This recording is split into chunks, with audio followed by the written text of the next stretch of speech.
Welcome back, it's me, Lou. I'm here for another action figure unboxing and review, and today from McFarlane Toys, in their Batman 66 line, we are featuring the one, the only Batgirl.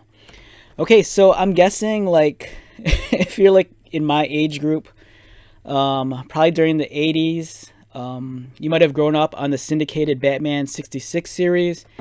And if you're like me, you know, whether you were a pre-pubescent boy or a teenager, chances are you probably had a crush on Yvonne Craig, who played Batgirl in the series.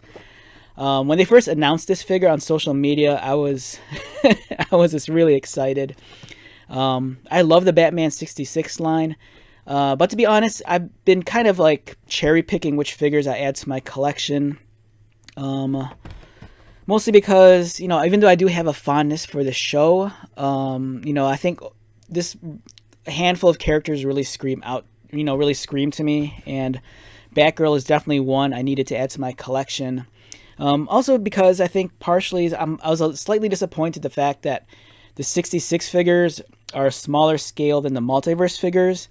The multiverse figures I think are like, what is it, 1/10 7-inch scale action figure. Whereas the 66 line is a 6-inch scale action figure, which, if you're a fan of the Mattel Classics Universe figures, is perfect because these kind of line up, you know, with those action figures.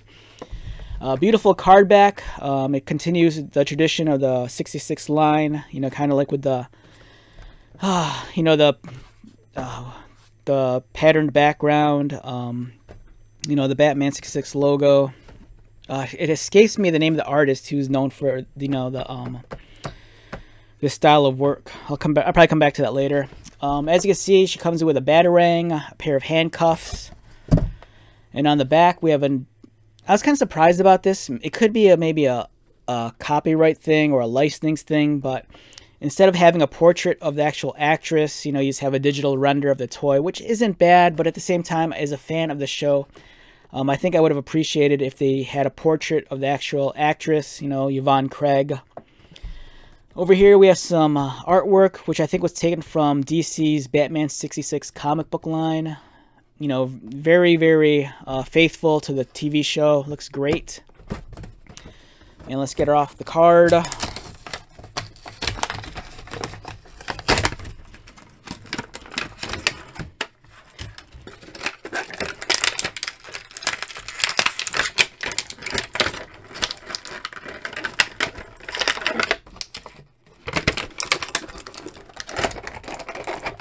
Alright, just give me a moment. There's a plastic tie holding this in place.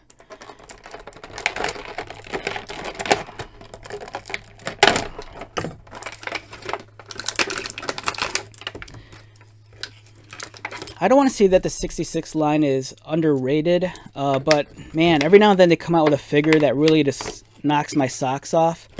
Like their Two-Face figure, which I reviewed months ago, I think is a fantastic piece. That's easily, I think, in my top 10 figures of, was it this year or last year? Either way, it was an amazing figure. This one's more of the same.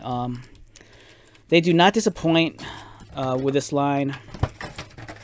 I think the only downside with the 66 line is that you see a lot of re-releases with Batman and Robin, which is to be expected. But let's bring our attention back to Batgirl. Let's get her focused. Beautiful looking figure.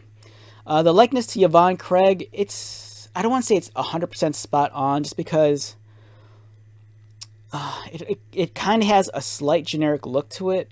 And the flesh tone, in my opinion, is just a shade too dark. But it's a beautiful looking figure.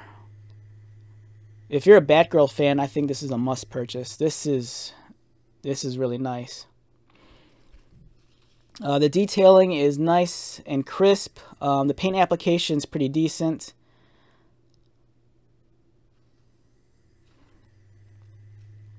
It would be nice though. So this might be an issue for some people. So her gauntlets are colored like a different shade of purple than her uniform. And as you can see here, the whole forearm is just a darker shade of blue, or a darker shade of purple blue plastic, whereas the sleeve actually carries down to the gauntlet, So this part here should match here, but it doesn't. But I think, you know, you can kind of forgive that. You know, from a distance, it's not that big of a deal.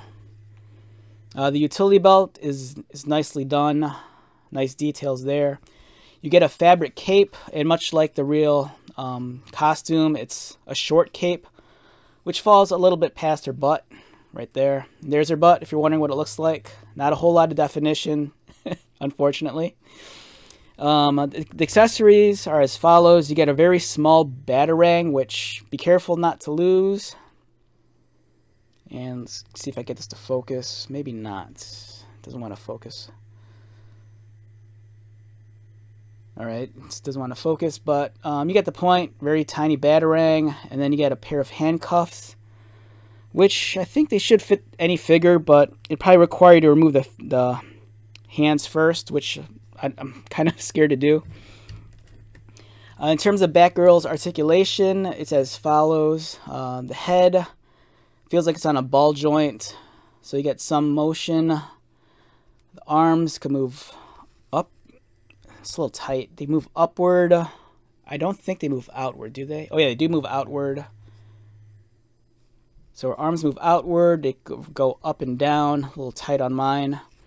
You get a bend at the elbow and also a swivel, which is nice, and then also a wrist swivel.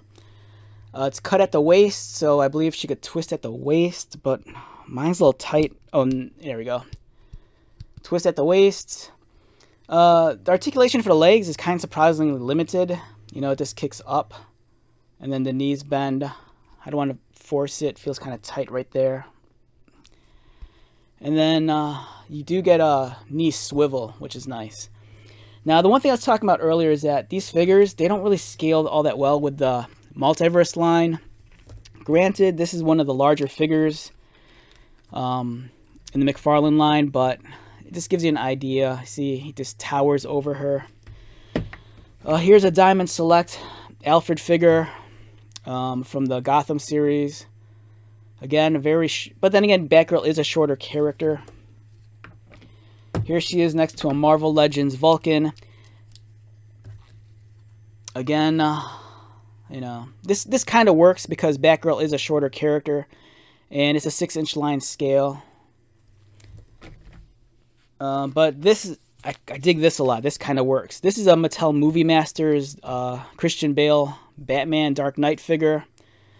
From some years ago, and as you can see, the scale's like perfect.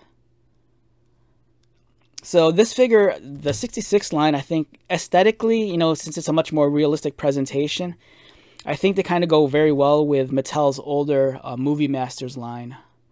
So if you're building up a shelf of, like, you know, television and cinema inspired DC figures, you know, the 66 line is the way to go. You know, they look great next to each other. Alright, so let's wrap this one up. Can't recommend this figure enough if you're a fan of Batman 66. Or more importantly, if you're a fan of Batgirl herself, this definitely warrants a purchase. It's a fantastic figure, and I can only hope that maybe down the road we'll get her motorcycle if we haven't gotten it already. Alright, so let's wrap this one up. Once again, my name is Lou. If you're new to my channel, welcome. If you are a returning viewer subscriber, thank you so much for your continued support. I greatly appreciate it. So until the next video, be safe, take care of yourself, buy lots of toys, and most importantly, be happy. And I'll see you at the next one. Alright, later.